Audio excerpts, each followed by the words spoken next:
Well, now joining me for more on the INEC submission deadlines and political parties' options is Senior Lecturer at the Political Science Department, University of Lagos, Dr. Dele Ashiru. Thank you so much for joining us on the News at 10. Thank you very much for inviting me. All right, so let's quickly look at what indeed appears to be happening, talking about the political parties.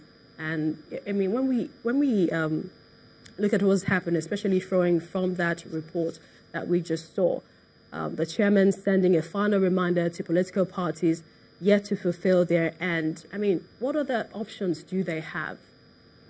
Well, I think the way to look at it is to say that that some parties are still unable to send in their nomination, and they need this kind of reminders from the chairman of INEC. Is a very sad commentary on our democratization process. This year makes it 19 years since we began this journey into democracy.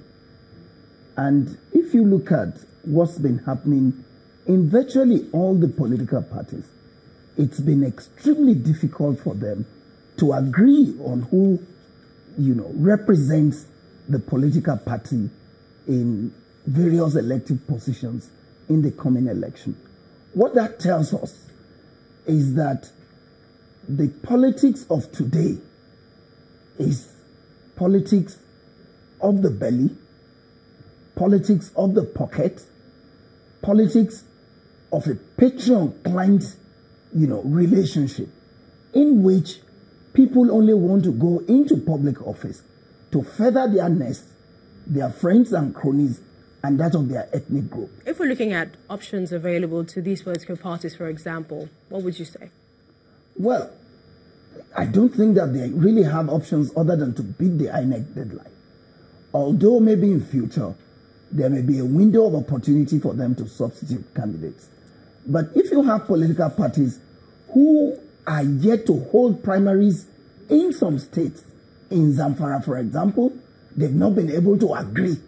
Even the consensus candidates that they are putting forward, they can't seem to submit to INEC.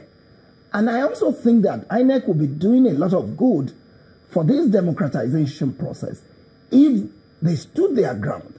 That once the window of opportunities are closed, any political party, and I say any, whether ruling or otherwise, who is not able to submit names of candidates should not be allowed to field anybody for the coming election. So you support that INEC should not extend the timing? I don't think they should, because to do so is also to be encouraging this kind of rat race primaries that we have witnessed in recent time. And INEC as an umpire should realize that whatever they do, beginning from now, will ultimately count during the forthcoming election. But let's look at the people. I mean, where does the people's will come in all of this to ensure that, their will is not thwarted? Well, you see, unfortunately, the kind of politics that we play don't put the people at the core of politicking. If they do, these primaries will be less rancorous.